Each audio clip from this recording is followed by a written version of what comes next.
that there's three types of bhakti: Vaidhi bhakti, bhava bhakti, and prema bhakti. Vaidhi bhakti means a devotional service in practice. And the main driver for devotional service and practice is the order of the Guru and the injunctions of the scripture. So Srila Rupa Goswami dedicates a significant portion of the first 19 chapters, which we study, towards the explanation of the principles of Vaidhi Bhakti.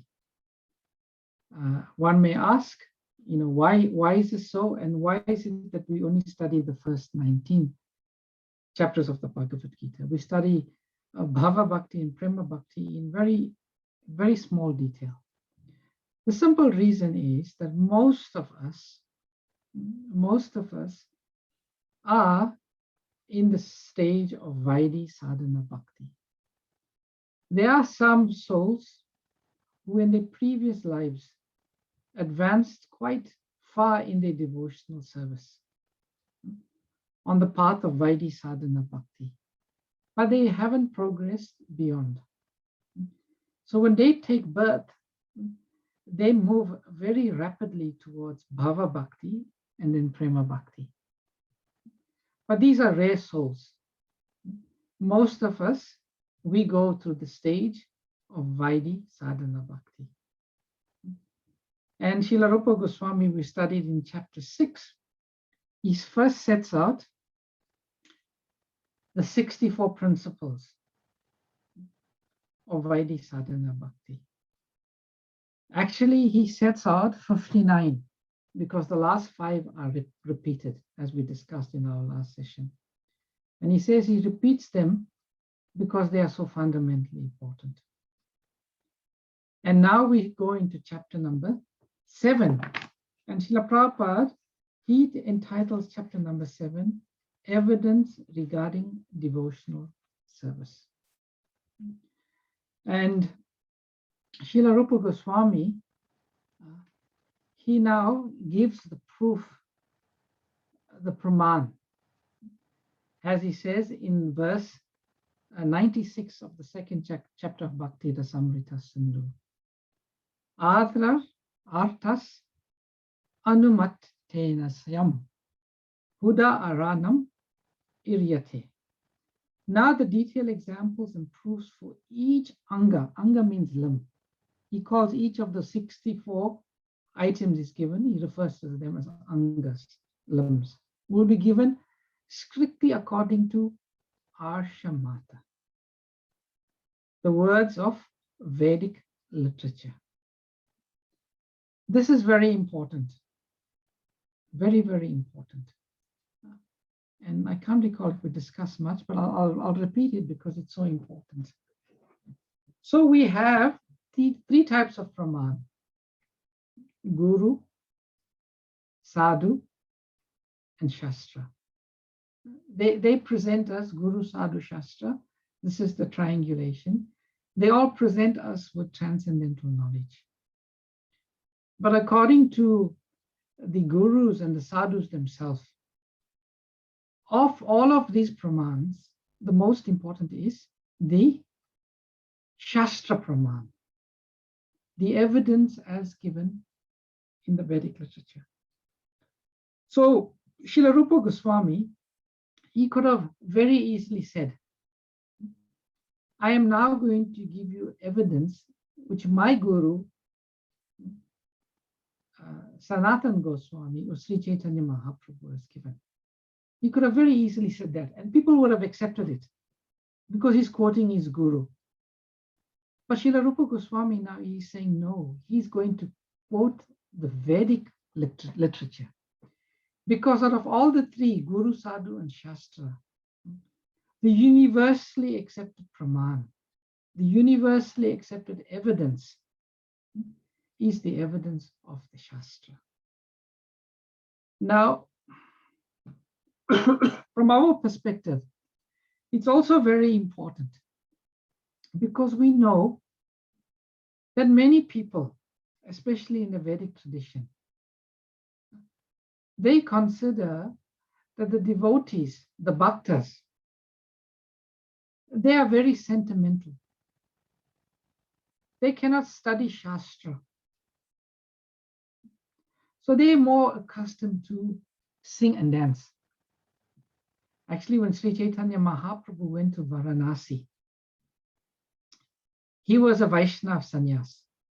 And we know that Varanasi is the stronghold, is the home of the Vedantists, the Mayavadis. And they called Sri Chaitanya Mahaprabhu, Prakashananda Swami Saraswati said, you are acting like a Bhuva Bhavikaha. You're acting like a very sentimental person. Bhavikaha. Why are you acting like this? You're a sannyasi. You should study the Vedic literatures. And there's that nice conversation in which Sri Chaitanya Mahaprabhu very expertly and compassionately defeated them. But the point being is, for our lives, we were practicing many principles of Bhakti Yoga. We may experience people who will challenge us to say, why are you doing this? What is the basis for why you're doing this? And I only believe something that has evidence. So we should know that in all of our practices, what is the Shastric basis for what we are following? And this is what Srila Rupa Goswami is now going to give in this chapter. For all of the 64 principles of Vaidhi Sadhana Bhakti, which he has listed and which we have been going through in the last lecture, he will now provide the Praman, the Vedic evidence for this. Srila Prabhupada, in one lecture on the Srimad Bhagavatam, on 22nd February 1971, I may have read this, but I'm going to read it again. Prabhupada says, sometimes we argue. We meaning people with the devotees, and people just argue. Somebody has said like this. Some Mahatma has said like this. This is not very valued argument. You can see people do this. Oh, this sadhu has said, this guru has said, my guru has said, your guru has said, and they argue. And Prabhupada is saying, this is not a very valued argument. Valued argument is when you quote from the Vedic literature. That is valuable. Veda Praman, Shruti Praman. The Shruti Praman is accepted among the authorities. Just like Chaitanya Mahaprabhu, all the acharyas, they write commentaries on any authoritative book, immediately giving quotation from Vedas to support his comments. Otherwise, a personal comment has no meaning. If I comment on some Vedic literature on my personal point of view, that is useless. It has no meaning, but it is going on. Oh, such and such person. In the Srila Prabhupada Lilamrita, there's one nice pastime of Srila Prabhupada. Srila Prabhupada was in London at that time, and then the moon mission, the landing of the moon, was being broadcast on TV. And Srila Prabhupada was taking his massage, and he was being served by one disciple called Purushottam Das. And Purushottam Das was a very proud American, very proud that the Americans were going to be the first people landing on the moon. And Srila Prabhupada was saying to Purushottam, actually Prabhupada had his back to the TV. His servant was looking at the TV and describing what was going on to Srila Prabhupada. He wasn't actually watching. And Prabhupada said, no, this can't be correct. They couldn't have gone to the moon. They may have gone somewhere else, because in the Vedic literatures, in the Shastras, it says Vedas that the moon is a heavenly planet. And one cannot reach the heavenly planet through material means. Now, this disciple, he actually lost his faith because he was so convinced that what he was witnessing was the Americans landing on the moon. And here his guru was saying, no, they couldn't have gone. And it so happened that Purushottam Das, he fell away, he left Krishna consciousness. And when he left, Prabhupada was disappointed. And Prabhupada said, maybe he doubted me. Maybe he didn't believe what I was saying. But how could he have doubted the Vedic literature, the Praman, the Shastra Praman? Prabhupada made this valuable point. So Srila Rupa Goswami now goes on to give the Praman for each of these statements he has made. So welcome to Bhagavati Mataji, Bhavana Mataji, Hema Mataji, Jayashree Mataji, Bharti, Bhagavati Mataji. I didn't see you coming. Hare Krishna, Prabhu. Hare Krishna. So the very first item that Srila Rupa Goswami gives, as we've studied previously, Tatra Guru Pad Ashrayo Yata Ekadashi. So the first item for devotional service is that one should take shelter of the Guru. Guru Padashraya. And what does he say? Yata Ekadashi. Ekadashi means from the 11th canto. So he's now presenting the evidence that one has to take shelter of the lotus feet of the Guru. And we know that of all the Vedic literatures, the Srimad Bhagavatam is considered and accepted to be the essence, the cream, the ripened fruit of all the Vedic literature tree. So he now quotes from the 3rd chapter of the 11th canto, text number 21. Tasmad gurum prapadyate jitigna sushreya uttamam shabdhe pare cha nishnatam brahmani upasha mashrayam. And what is the translation of this verse? A person desirous of understanding the highest good, Shreya Uttamam, as we've studied previously, there is Shreya and there's Prayas.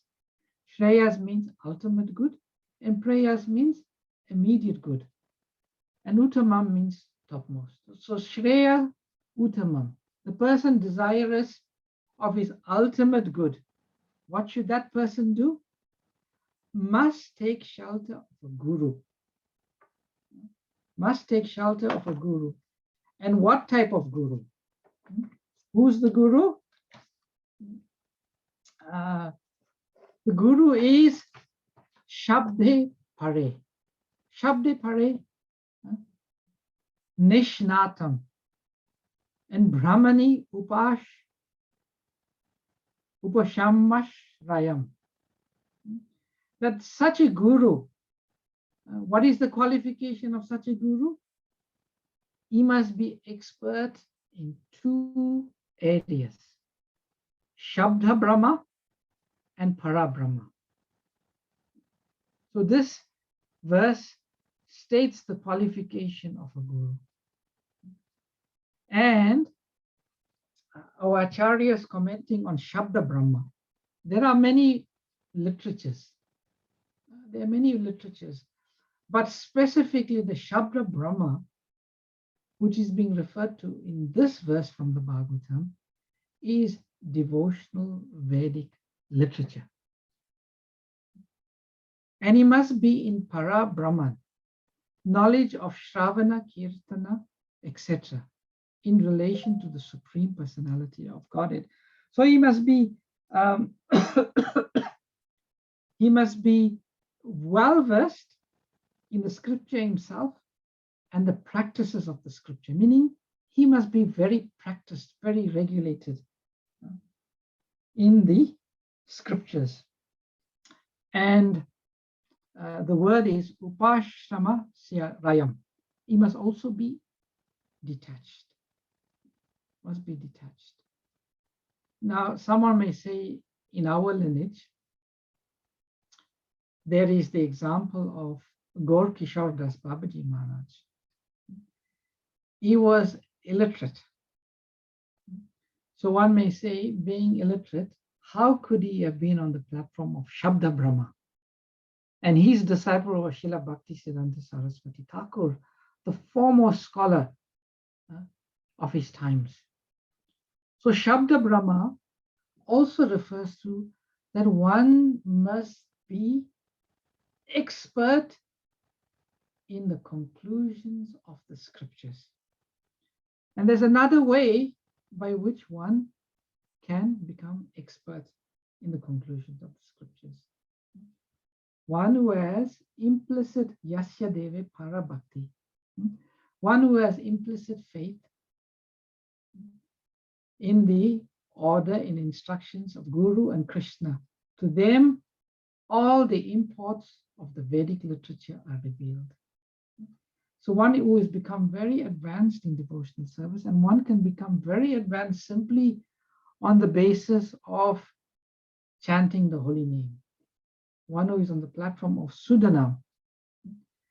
So Shabda Brahma could mean one who is very expert, like Srila Bhaktisiddhanta Saraswati Thakur or Srila Prabhupada, Srila Bhakti Vinod Thakur, in the devotional literature.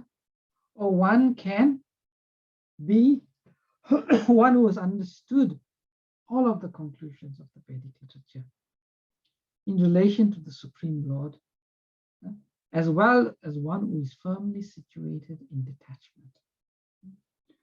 So if someone asks you the question, where does it say that we need a guru? You can quote this verse here. Jignasu Shreya Uttamam. One who is desirous of the highest good. He must take shelter of a guru.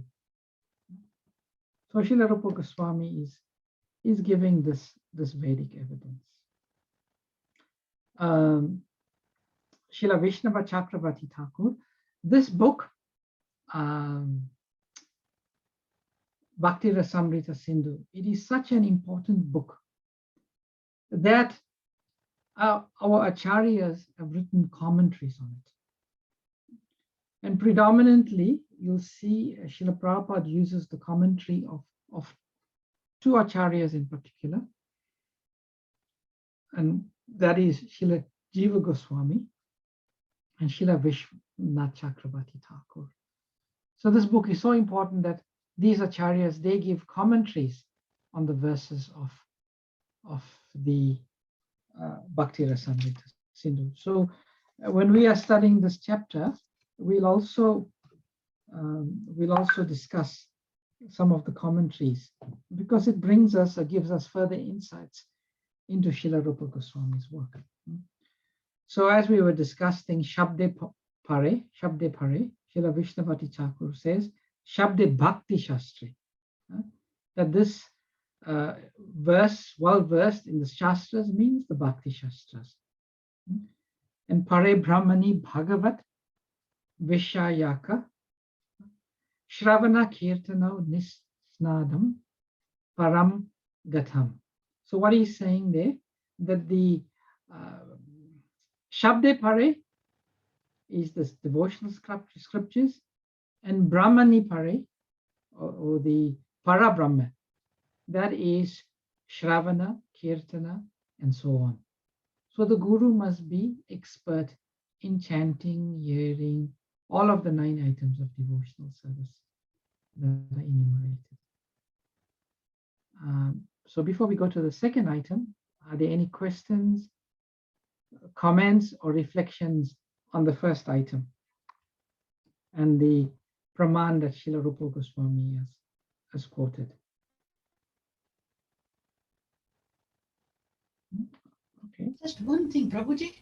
Yes, ma'am. Well, the gurus and the acharyas, they must have done so much extensive reading with all the Vedic literature, and then they can have this place of being somebody who is a very highly bona fide guru. Absolutely. It'll become very, very clear in this chapter for us. Amazingly clear about the brilliance of Srila Rupa Goswami. Like nowadays, we have Google, we have database, we have computer. We have to go, we can look. You will see he's quoting from the Vedas itself. He's quoting from the Puranas. He's quoting from the Upanishads.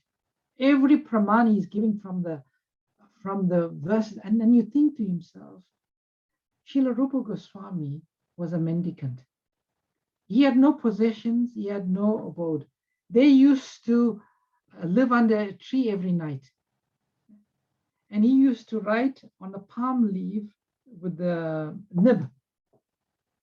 And he's just remembering all these verses. He didn't have a set of Bhagavatam next to him, but he just picked out the most appropriate verse from the 3rd chapter, 21st verse, 11th canto of Bhagavatam. How brilliant must they have been? That they knew all of the Vedic literature. Therefore, when we started off today, we quoted Nana Shastra Vicharane Kanipano Sadharma Samstapako. That the Goswamis, Nana Shastra, they were able to assimilate all the essence of the Shastras. So, very good observation, Pujamata. Very good. Prabhuji, all this knowledge, they got the knowledge, isn't it? Yes. They acquired the knowledge because of the status. And then rather than having books in front of them, oh my God. Yes, no books. He was just remembering these verses and writing. Remembering, yeah. It's phenomenal. It's just unbelievable. Wow. That is Krishna's gift only, isn't it? Yeah.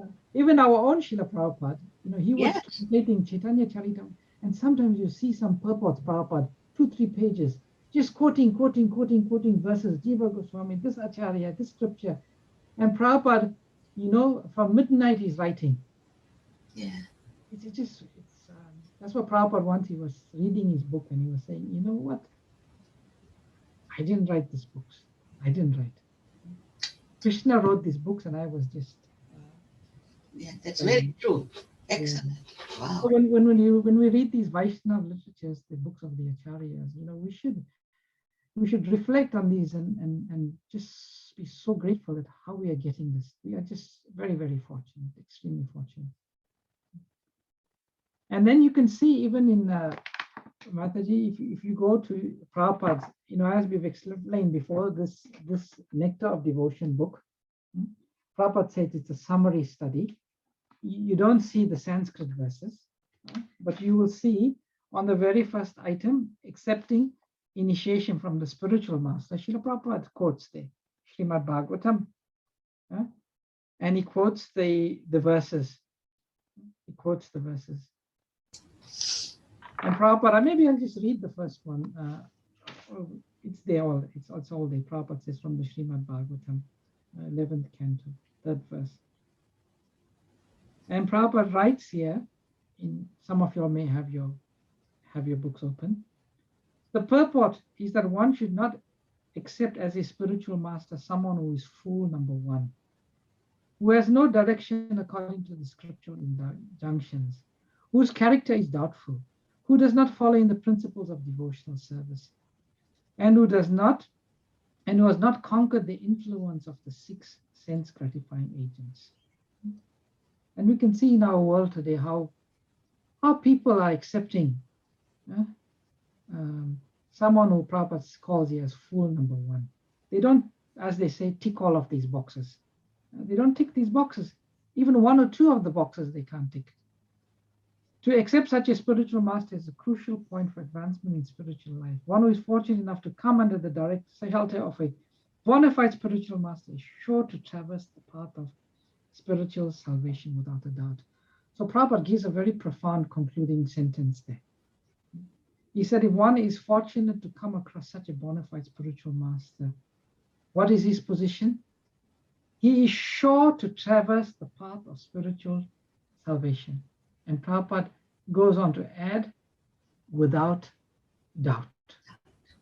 without doubt. Such a spiritual master, if one is fortunate enough to come across. Tatra Guru Padashrayu. So moving on, we now go into the second item. Anyone remembers what was the second item? After you take shelter of the Guru, Initiation from the Guru. Yes. Taking the initiation. Yes. Sri Krishna Dikshadi Shikshanam. That is the Sri Krishna Dikshadi. We should take Diksha. Diksha. And after you take Diksha, what do? You take Shiksha.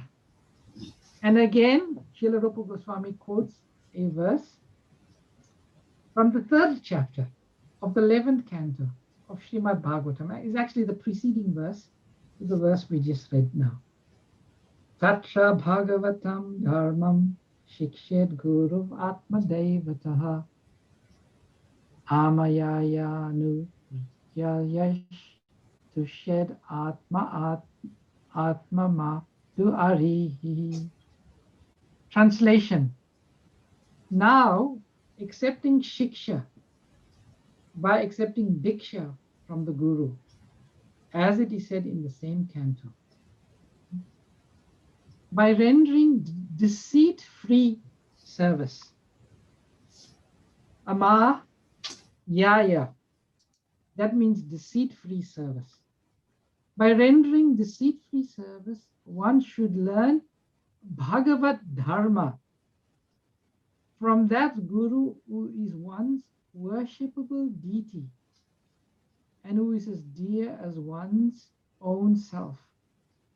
By learning such Dharma, the super soul in the heart named Hari becomes pleased and gives himself completely to the devotee. So there are some very significant words in this verse from the Srimad Bhagavatam.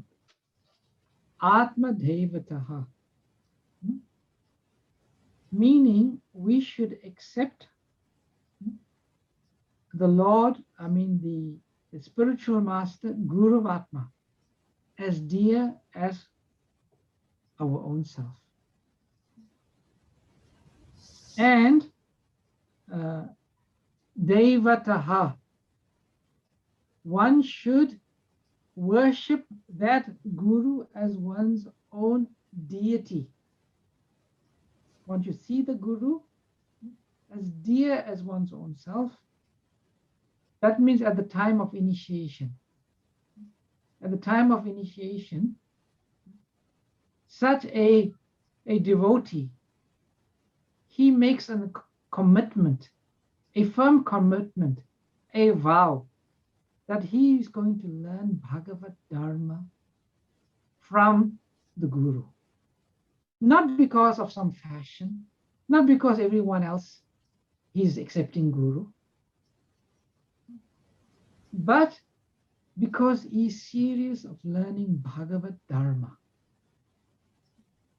And then one should accept that Guru as good as one's own self, as one's worshipable deity. And one should render deceit-free service. Deceit-free service means service with no other objective, no other desire. So, and what happens when one takes this commitment, when one decides that he'll learn Bhagavad Dharma from such a Guru, when one accepts that one will see the Guru as good as one's own self and will worship the Guru as one's own deity, what happens then? Tushed Atma ho do Hari. That means the Lord who is situated as the super soul within the heart, he becomes very pleased with such a devotee and he gives himself completely to such a devotee. So when one takes Diksha, Krishna, the Lord, he immediately accepts that devotee. And we know that initiation is not a formal ceremony. Initiation is the commitment. It is the commitment to do something or to serve the Guru as one's life and soul. So Srila Rupa Goswami in text number 98, chapter 2 of the Bhakti Rasamrita Sindhu, he quotes this verse. So, you know, when people challenge you, why are you so devoted to your Guru? You know, why you only listen to everything the Guru says? You can quote this verse from the Bhagavatam. This is why we have to take initiation. This is why we have to serve the Guru. So you can learn this verse. Very nice. Any comments or reflections on this? Hare Krishna, Prabhuji. Hare Krishna. So, Prabhuji, based on this verse, then I suppose the unflinching faith and sincerity with which Rupa Goswami was serving Mahaprabhu, that in itself, it was almost like his mind was connected to Mahaprabhu's mind. Because there's an incident where he had written something and Mahaprabhu came and finished it or added something to it. So he was empowered by Mahaprabhu, wasn't he? And so would it be called revelation then, that, or is that different then, that Rupa Goswami was getting revelations as well as Srimad Bhagavatam, what's written in Srimad Bhagavatam? Yes, I quoted the verse, Yasya Deve Para Bhakti, Yata Deve Tata Guru. That's from the Svetashvatara Upanishad, which says, to one who has implicit faith in the instructions of the Guru and the Lord, all of the imports of the Vedic literature are revealed. So, yes, it's by revelation. And the incident you refer to was during the Ratha Yatra, Sri Chaitanya Mahaprabhu would quote one verse. It was a very confidential verse, and no one could understand the meaning of this verse. But Srila Rupa Goswami did. And he wrote the meaning in a palm leaf, and he tucked it in the roof of a hut. And Sri Chaitanya Mahaprabhu came and he saw that, and he pulled it out, and he saw what Rupa Goswami had written, and he said, you know, how is it that Sri Rupa Goswami, he knew my mind? How could he know my mind? And the devotees, they've explained that he could understand your mind because he received your mercy. You know, in the beginning, we always quote this verse, Sri Chaitanya Manobishtam, Stapitam Yena Bhutale. Sri Chaitanya Mano means mind, Manobishtam. Srila Rupa Goswami, who understood the mind of Sri Chaitanya Mahaprabhu, and he was established the mission of Sri Chaitanya Mahaprabhu. When will he give me shelter under his lotus feet? So to answer your question, Emma Mataji, yes, very much so. It's revelation. The Guru reveals knowledge. It's not, you know, as we say, bhakti can never be achieved. Bhakti can only be received. You cannot achieve bhakti. You can only receive bhakti. So in one sense, the essence of all our spiritual practices is to make ourselves the recipient of bhakti. It's not about achieving anything. Bhakti, or this process of devotional services, is not based on achievement. Or in one sense, if there is achievement, it's the attainment of the mercy of Guru and Vaishnavas. That is our goal. So thank you for that point, Emma Mataji. Thank you, Prabhuji. Anyone else has any points, questions, reflections? Srila Vaishnava Chakravarti commenting on this verse, he comments on Guru Atma Devataha, that we should make the Guru one's worshipable deity. And what else does he comment? By service. By service. So moving on, we now go to So the third item of devotional service. Who can remember that one? Worship the Guru with faith and devotion. Yeah, or follow, I mean, serve the spiritual master with full Yeah. faith. That's right, Puja Mataji and Bhagavati Mata. Vishrambena Guru Seva Yata Chatra Chatraiva. So now he's saying the third item is the service of the Guru with inherent confidence. Vishrambena Guru Seva. Serving the Guru with inherent confidence. And when we say inherent confidence, what does that mean? When we say inherent confidence, there are some disciples, they accept the Guru,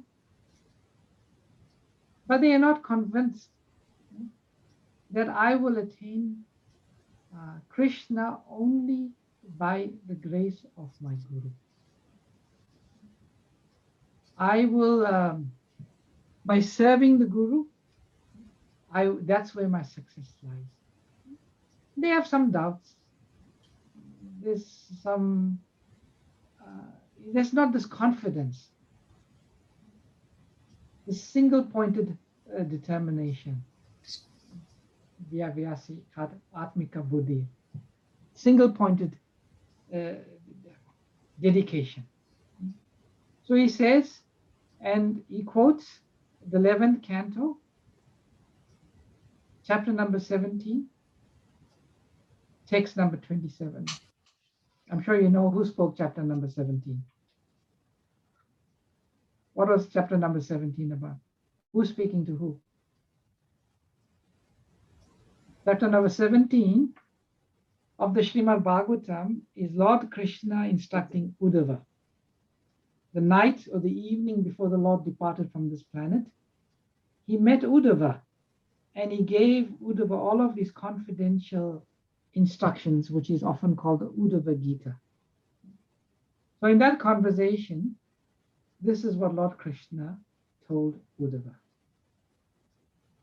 A devotee must look upon the Guru as myself, belonging to me, and should never disrespect him in any way. He should not magnify the Guru's faults by considering him an ordinary mortal. For the Guru is the combined personification of all the gods. So, Nava Manyata Karichet means that one should never disrespect the Guru. Srila Bhakti Vinod Thakur says, or Srila Bhakti Siddhanta says, of all the aparads, of all the nam aparads, the worst aparad is to think or consider the Guru to be an ordinary person. And here, Lord Krishna himself is giving this instruction to Uddhava, that one should never disrespect the Guru in any way. And what should be the consciousness of the disciple? Acharya Mam Vijaniyam. That the Guru is written here is as good as myself, or the Acharyas translated is belonging to me. Srila Prabhupada used to say that the disciple should worship the Guru as good as God. It's not that the Guru is God, but he's very confidential servant of God. Now, the next statement is a very interesting statement. He should not magnify the Guru's faults by considering him an ordinary mortal.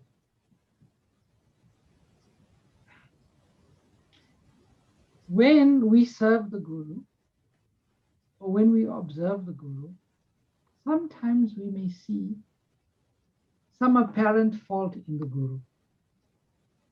Like sometimes when we listen to Srila Prabhupada chant Jaya Radha Madhava, you see that sometimes he gets the lines mixed up. He chants the third line before as a second line. Or sometimes when he recites a verse, maybe it's not 100% correct. So a guru, when you serve the Guru, we may see some apparent fault in the Guru. We should not deny that fault. We should not say, it's my fault. I've seen it wrong. We should not deny the reality, because this may happen. And if one serves the Guru with the false mood, the false conception, with the wrong idea, so how should we see the apparent faults of the Guru? We should see that the Guru is perfect.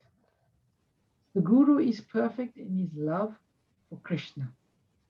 The Guru is perfect in his service to Krishna. But the Guru is operating in a faulty environment. This material world, it is a faulty environment. It is full of faults. So if we see some apparent fault, we do not deny it. We do not become fanatical, but we understand it in its right context. That the Guru is perfect in his love for Krishna. The Guru is perfect in his service to the Guru, his Guru. But it simply is operating in a faulty environment, and this is expected. There are so many devotees I know, the past 30 some odd years I'm serving. I've seen so many things that disciples that don't have the right attitude, they do not understand the position of the Guru. They serve the Guru with the wrong conception. They get into trouble. So this verse quoted by the Lord himself is a very, very instructive verse. Very, very instructive verse. And Krishna says, Sarva Deva Mayo Guru. That we should see that the Guru is the personification of all the gods, the demigods. All the demigods live within the body of the Guru. This is what the Lord himself is saying, and we should accept it in that spirit. Is that all right? Any questions, comments, or reflections on this point? Hare Krishna, sorry, Prabhuji. I think the most profound thing for me is he's saying that that the spiritual master should be accepted not only as my representative, but as my very self. I mean, that in itself is just so powerful. And I feel that because I'm aspiring for a spiritual master, that having done the Guru disciple course actually makes it so profound. If I hadn't done that course, I would not have understood this whole importance of who Guru is, and the Guru's relationship with Krishna, and is not just a representative, but he is Krishna himself in a way. So it's a manifestation of Krishna's mercy. He's not Krishna, because that's Mayavadi. That's Mayavadi, but it's a manifestation of Krishna's mercy. Yes. Nice, thank you. Any other comments or reflections?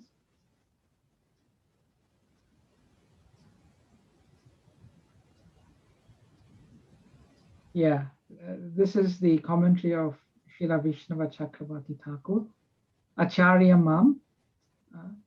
He said, he is very dear to me. He is not me. And he quotes one verse from Srila Raghunath Das Goswami's Mana Shiksha, where it said that Guru Varam Mukunda Preshtave Smara. Means the Guru is very dear to Krishna. So one cannot simultaneously be very dear to Krishna and be Krishna himself.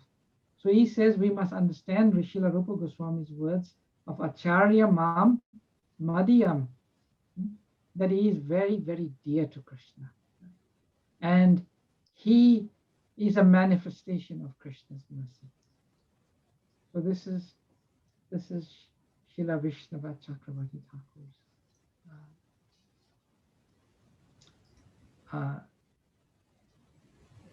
commentary. So moving on to the fourth limb, Anga number 4. Who can remember what's the fourth limb? Follow acharyas, previous acharyas. Yes. It's a very important one.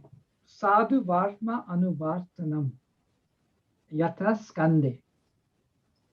So following the path of the sadhus.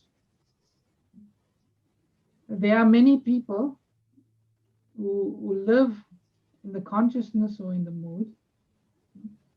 I follow my guru. He's only my guru is important. Whatever he says is important. Whatever the previous acharyas say, they do not give much credence and importance to that. There was one devotee was saying recently how he was having a discussion and one devotee, and the devotee at some point in the discussion he says, I don't care what Srila Jiva Goswami says. And that was just so offensive, because whatever we get is from the previous acharyas.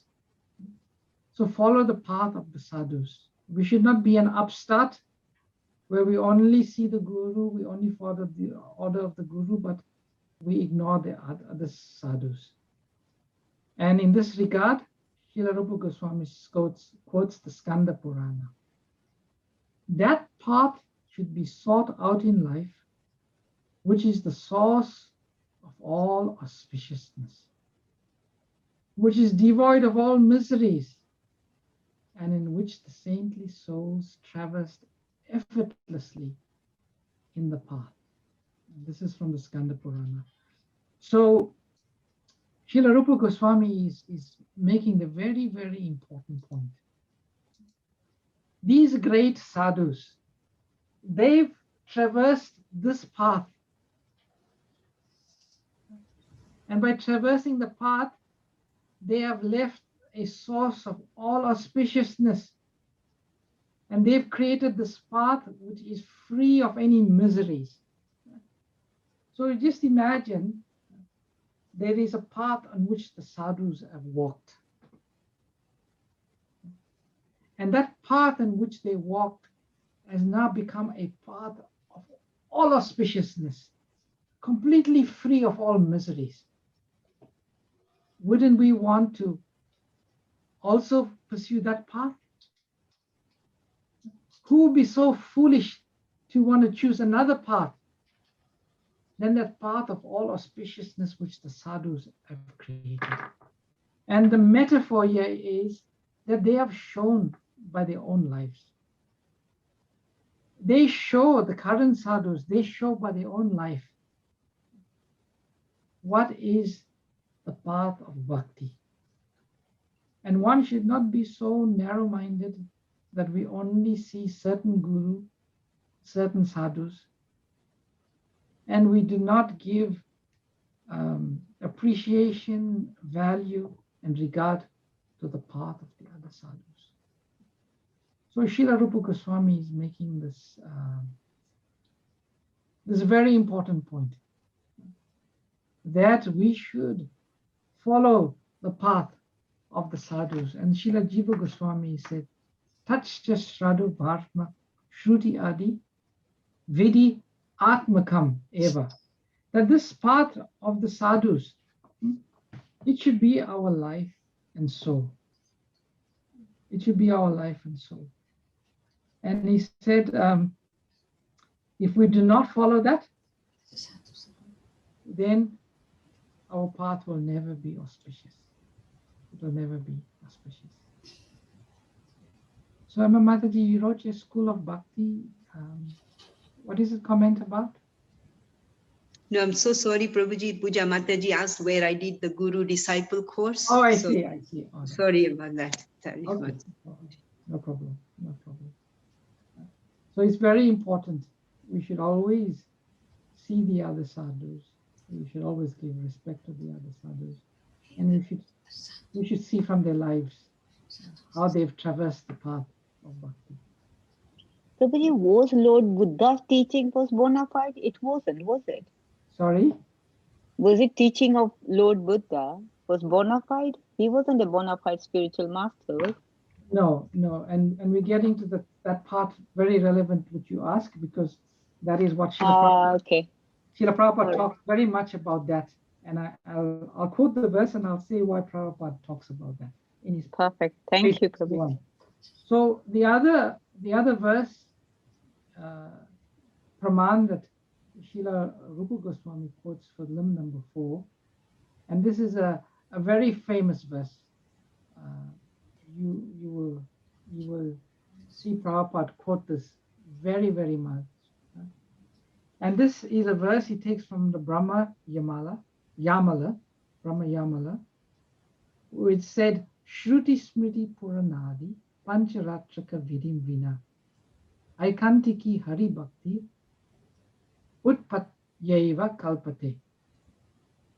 One pointed devotional service unto Hari, devoid of the rules of Shruti Veda, Smriti Puranas, Pancharatra literatures, etc., certainly results in a great disturbance. So we may see, maybe not so much in our country, but if you go to India, there are people that make claims to be very devoted to Lord Krishna.